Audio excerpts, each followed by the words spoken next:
Imagine for a moment two families in America. Imagine two streets in the same city. One, lined with manicured lawns, the hum of well-oiled engines, the scent of fresh-cut grass. The other, scarred with boarded-up homes, broken streetlights, and the echoes of generations struggling to keep their heads above water. Both streets exist in the same country, yet the world they offer its residents is radically different. The question is simple, yet devastating. Why? Why does one street prosper while the other struggles? What invisible hands have shaped these paths over centuries? And who has truly benefited when some communities were systematically denied opportunity? Hello, followers. Welcome back to another episode of the Shadows of History series. If you're into gripping documentaries, deep dives into historical events, hidden truths, and untold stories, you're definitely in the right place.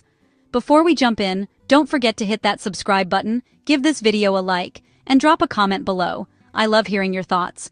Big shout out to all our new subscribers. Welcome to the family. And to my returning viewers, you already know, you're the real hero. Alright, let's dive into today's story. You're not going to want to miss this one. Let's call them the Millers and the Jacksons. Tonight, we will trace the hidden architecture of advantage and disadvantage through law, policy, and history.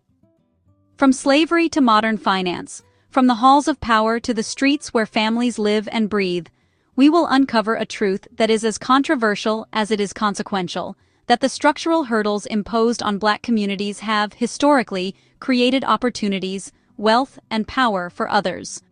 Our journey begins in the antebellum South, where the economy of America's emerging power was built on human bondage. Plantations were not idyllic fields. They were factories of suffering, where human beings were transformed into property, labor, and raw capital. Both fathers served their country, one in Europe, the other in the Pacific. Cotton, sugar, tobacco, these crops didn't just fill markets, they filled bank accounts far beyond the plantations, fueling northern shipping, textile mills, and global trade. In every bale, in every sack of tobacco, in every ship that carried human labor's harvest, wealth flowed outward, not to those who labored, but to owners, investors, and an emerging class of white Americans who would inherit advantage for generations. They came home ready to build a life, buy a home, give their children a future. Families were ripped apart, children sold, parents lost, kinship lines severed. This was not incidental, it was the system's design. And while the enslaved endured unspeakable suffering, the beneficiaries quietly accumulated power and prosperity. Even those who never set foot on a plantation felt the gains. Factories in New England, ports in Boston and Philadelphia, banks in New York, all received the returns of this labor. The economy's foundation was, in essence, extracted from Black lives. The ledger of history is clear: profit for some, destruction for others. They were both eligible for the new GI Bill, this revolutionary program to help veterans. Slavery did more than exploit labor. It set patterns that would echo for centuries. The deliberate severing of families, the concentration of wealth, and the legal protection of property rights created both trauma and opportunity. Trauma for the oppressed, opportunity for the architects of the system. Those advantages, compounded over generations, are the roots of many disparities we see today. This is the first chapter of a story that spans centuries, a story where advantage was designed, extracted, and preserved, and where the consequences, some visible, some hidden, still shape our streets, our neighborhoods, and our nation. The bill promised low-interest mortgages, money for a college education. The Civil War had ended. Slavery was legally abolished. Emancipation promised freedom, a new dawn for those who had endured centuries of bondage. For the first time, formerly enslaved families could aspire to own land, educate their children, and participate in civic life. Reconstruction seemed briefly to offer a path forward. It was like a golden ticket to the American middle class, a chance to turn hard work into lasting security for generations. Freedmen's Bureau agents, Northern philanthropists, and local Black leaders worked to build schools, register voters, and redistribute some land. The streets of southern towns echoed with the sounds of hope: children learning to read, men casting ballots for the first time, women organizing community support networks. But freedom was not meant to upset the old order. Many white Southerners whose wealth and social power had been tied to slavery saw this newfound agency as a direct threat. And the backlash was swift, organized, and devastating.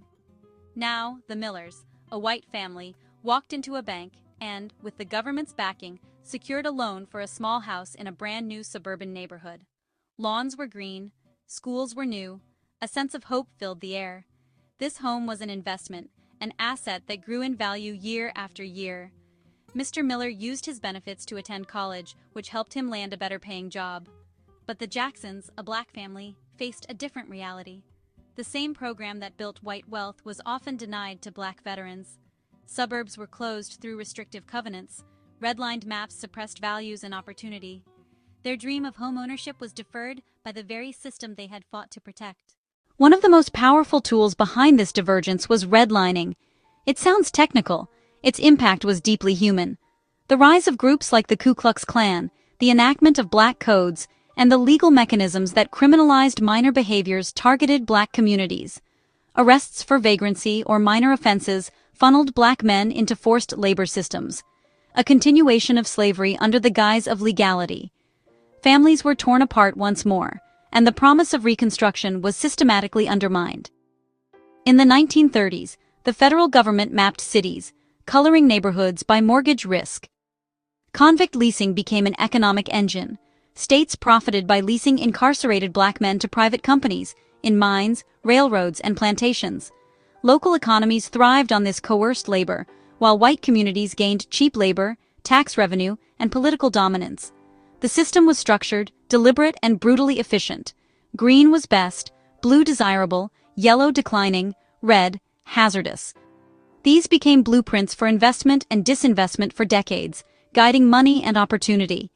The legal system itself became a lever of control. Black men convicted of minor offenses were separated from families and communities, and local businesses and governments reaped financial benefit from their labor. The architecture of oppression was not hidden. It was codified into law, enforcement, and municipal budgets. Green zones were almost exclusively white, often the new suburbs. Banks poured money in. Yet amid these constraints, black communities showed remarkable resilience. Schools were built, churches founded, businesses opened. The spirit of survival persisted, even as institutional forces consistently redirected wealth, opportunity, and power away from them. Families like the Millers bought homes and started building equity, the bedrock of family wealth. The North benefited indirectly. Northern textile mills and industries thrived on the cotton harvested under oppression. Banks financed Reconstruction-era development, often with funds accumulated from plantation profits. The economic network that funneled value from the South's black laborers to white hands expanded beyond the immediate region, setting a pattern of extraction that would echo for generations. As values rose, net worth grew, creating a cushion to pass down. This was the paradox of Reconstruction. Freedom existed on paper, but the systemic advantages accrued elsewhere. Black communities bore the social and economic costs of rebuilding, while others, often invisible, often removed by geography or circumstance, were the beneficiaries. Wealth paid for college, helped start businesses, and softened hard times, a virtuous cycle. Reconstruction's promise was fleeting, and its collapse was both violent and calculated. The mechanisms of control, legal, economic, and social, ensured that while emancipation freed bodies, it could not immediately free opportunity. And as we move into the 20th century, these patterns would be reinforced, amplified, and encoded into the very fabric of American life. Red areas were where black families lived. The label reflected race, not home quality. The 1930s brought the Great Depression and a new wave of federal programs aimed at recovery. Relief, rebuilding, and opportunity were promised, but the distribution of these benefits was far from equal. Federal agencies created literal maps of the nation's neighborhoods, color-coding them according to perceived financial risk. And in these maps, race became the ultimate determinant. Banks refused to lend, trapping families in renting without equity. Redlining, as it would come to be called, marked predominantly black neighborhoods as risky. Banks, developers, and insurers were instructed, officially, bureaucratically, to deny loans, mortgages, and investment in these areas. Meanwhile, white neighborhoods flourished, buoyed by federally backed credit, investment, and rising property values.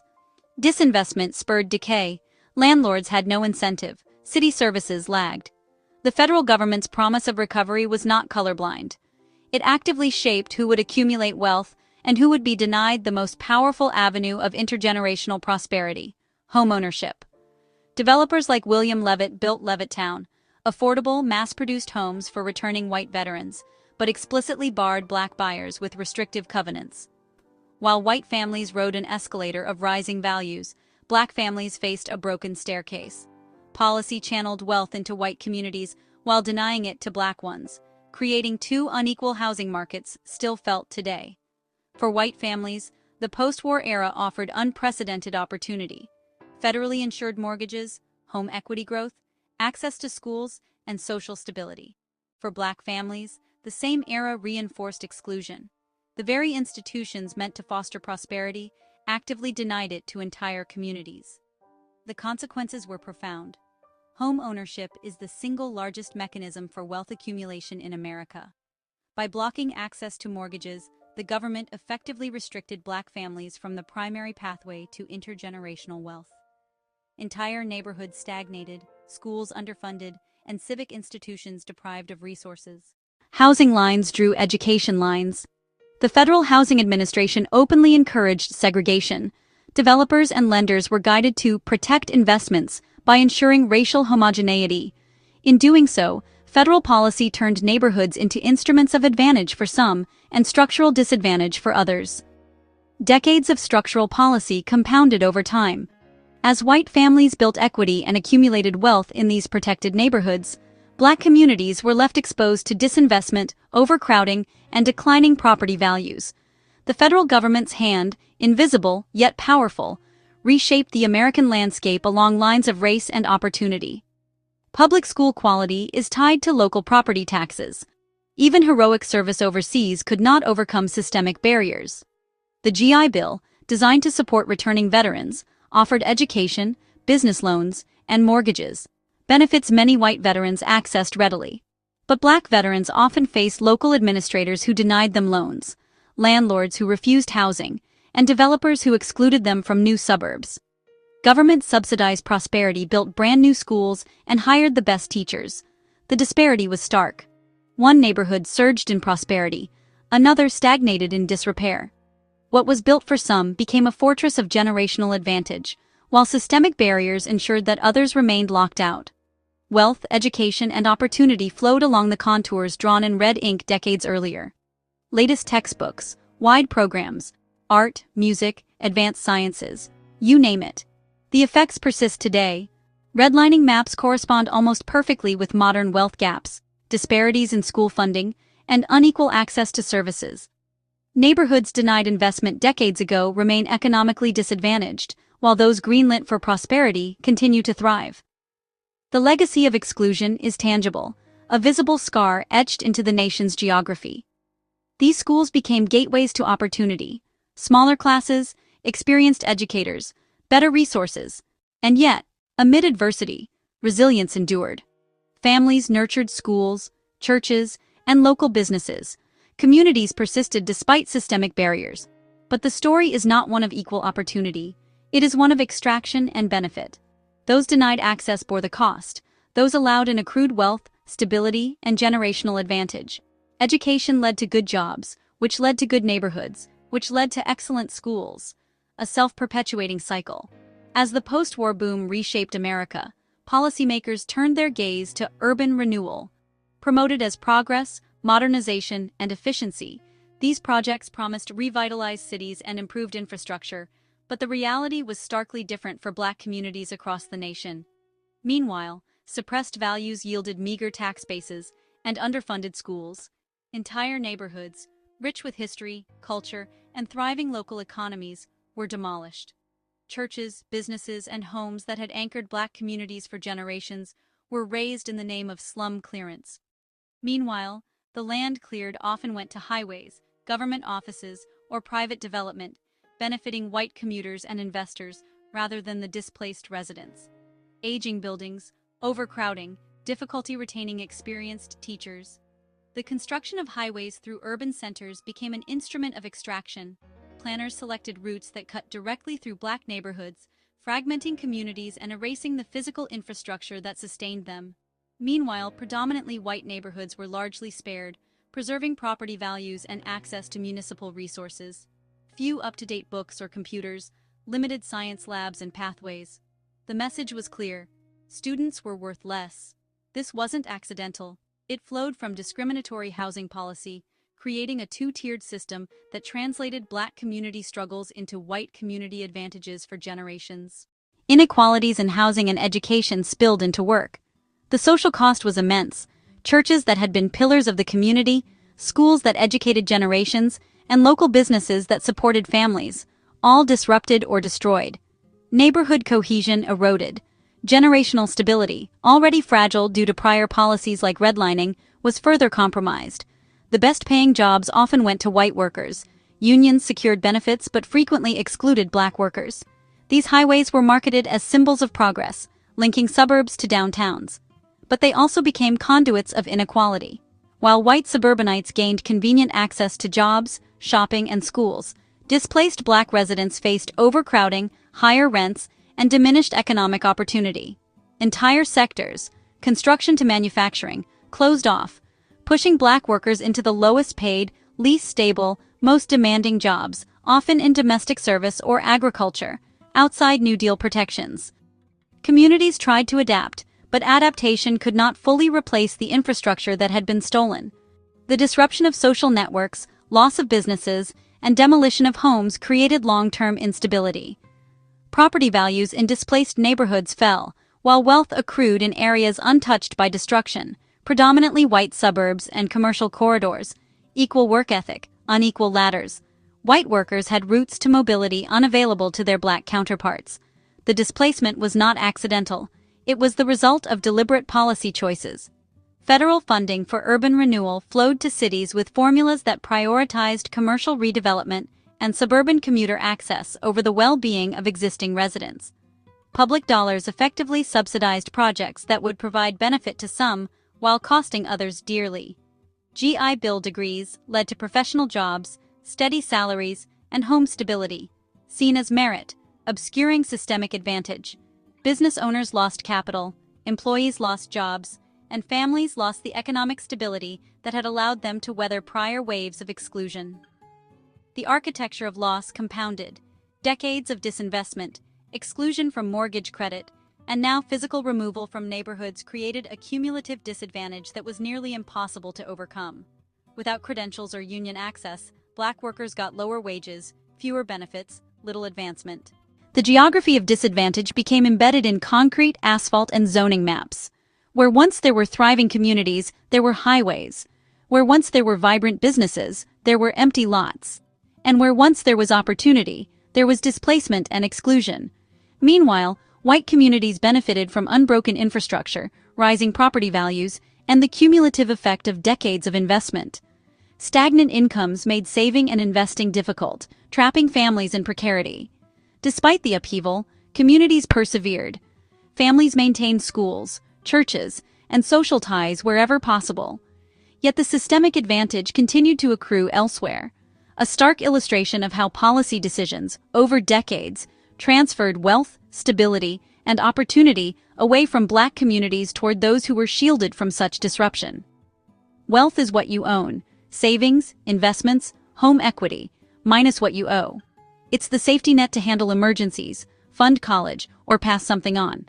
The story of urban renewal and highway construction is a story of selective progress, a blueprint for extraction, displacement, and advantage.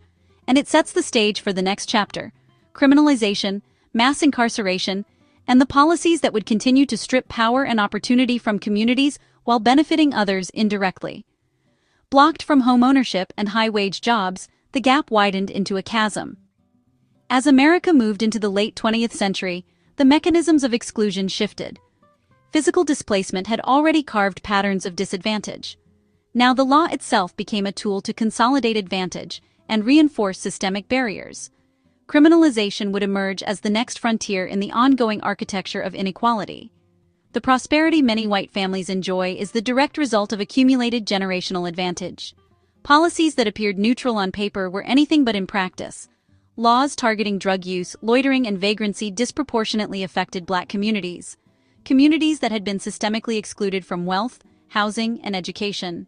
Arrests, convictions, and prison sentences concentrated in neighborhoods already struggling under the weight of decades of disinvestment. It is tempting to think of redlining, segregated schools, and job discrimination as relics. The geography of incarceration mirrors the geography of exclusion. Neighborhoods denied mortgage access, destabilized by urban renewal, and cut off from employment opportunities became the primary targets of policing. Families already weakened by centuries of systemic oppression faced further disruption. Children separated from parents, households destabilized, and economic opportunity stripped away. The Fair Housing Act made these practices illegal. The movement broke formal barriers. Mass incarceration became not just a system of punishment, but a mechanism of civic exclusion. Felony disenfranchisement laws stripped millions of the right to vote. Political power was concentrated elsewhere. Wealth and policy influence flowed away from the communities most affected, ensuring that the very people most capable of advocating for resources and reform were silenced. But economic patterns didn't vanish. They cast a long shadow into 2025. Families were torn apart, businesses lost employees, schools lost support, and communities lost stability. Meanwhile, industries, from private prisons to corporations benefiting from cheap labor, profited. Municipalities maintained order at minimal cost, and the neighborhoods that had historically been denied opportunity continued to see wealth and resources diverted elsewhere. Mid-century wealth persisted and was passed down as generational wealth. The war on drugs amplified these dynamics. Policies targeting specific substances in urban Black neighborhoods led to disproportionate arrests, while similar usage patterns in white communities were often ignored. The narrative of crime justified resource allocation, policing practices, and incarceration, all reinforcing the advantage already enjoyed by those insulated from these pressures. Today, it shows up as down payments, tuition covered, seed money, or the ability to take unpaid internships. Decades of structural exclusion, displacement, and criminalization created compounded effects. Black communities bore the costs of disrupted families, lost property, and restricted political power. White communities, often by default, benefited from preserved wealth, intact institutions, and accumulated advantage. The disparities are not accidental. They are the result of deliberate, historically consistent policies and societal structures. For many Black families, the legacy is a persistent headwind and less generational wealth to draw upon. The story is clear. The consequences of slavery, redlining, urban renewal, and criminalization are interconnected. Each system reinforced the next. Each policy that seemed isolated, from highway construction to mortgage allocation to felony disenfranchisement, contributed to a broader architecture of benefit and harm. One group suffered repeated disruption. Another group quietly accrued stability, wealth, and opportunity. The median white household has nearly 10 times the wealth of the median Black household. And yet, through generations of systemic barriers, Black communities have shown extraordinary resilience. They have built schools, nurtured churches, supported businesses, and fostered social networks despite deliberate disadvantage. Their endurance is a testament to strength, culture, and perseverance, even as others continue to benefit from structures designed to extract advantage from their struggle. Not saving habits. Math. Decades of systemic disadvantage. The patterns we observe today are not new. They are the culmination of centuries of policies, economic structures, and social engineering. Understanding them is crucial not for assigning blame to individuals, but for seeing the forces that shape opportunity, wealth, and disadvantage. To confront inequality, we must first recognize the invisible architecture that created it, an architecture in which the misfortunes of some have historically translated into the benefits of others. Lower home ownership, higher student debt, fewer buffers for crisis. The story of structural exclusion and cumulative advantage is complex, painful, and ongoing. It is a story of policies, choices, and human resilience. The communities that endured have shaped culture, history, and society, often in ways unacknowledged. The communities that benefited have done so largely through inherited advantage, sometimes visible, sometimes subtle, but real nonetheless. Persistent segregation and school funding gaps are legacies of property tax systems built on discrimination, continuing consequences of choices made long ago. Understanding these links is the first step toward addressing present-day inequalities. Historical inequality compounds, like interest on a debt. History does not absolve us of responsibility. It challenges us to see patterns, recognize consequences, and imagine solutions. The future depends not on erasing the past, but on learning from it, on understanding how systemic structures created advantage, and on working to build a society where opportunity is not limited by race, neighborhood, or circumstance. Without a home to pass down, children had no inheritance. Underfunded schools narrowed options, creating a cycle of disadvantage. In 2025, the Miller grandchild likely grew up stable and middle class. Family wealth eased college and opened doors. Help with a down payment smoothed the path. Success rests on multi-generational opportunity. The Jackson grandchild may inherit resilience, but not wealth. Starting life in debt, without down payment help as prices climb. Same race, hundreds of yards behind, bearing generations of exclusion. This is the untold story of American prosperity. Comfort and security are linked to systemic barriers that blocked others. It's not about blame or guilt. It's about acknowledging a historical truth. To ignore the compounding cost is to misunderstand how wealth and poverty form in this country. Acknowledging history does not trap us. By unraveling our shared past, we can weave a new fabric, one where opportunity isn't determined by skin color or birthplace. Black struggles shaping white prosperity is an American story, and its final chapter is ours to write. A hopeful future begins with empathy and education, listening to stories unlike our own. By learning about policies like redlining, we make informed choices, support affordable housing, equitable school funding, fair lending. These are investments in our founding promise. True justice isn't taking from one group, it's removing artificial barriers. Imagine destinies not predicted by zip code, schools of vibrant opportunity and fair paths to homeownership. Investing in neglected communities strengthens the entire nation, a rising tide of shared opportunity. The journey is long, but together, we walk it. Their interwoven story is our story. This is more than history. It is a lens through which to understand the present, and perhaps a guide for building a more equitable tomorrow. What do you think of this story in the comments section?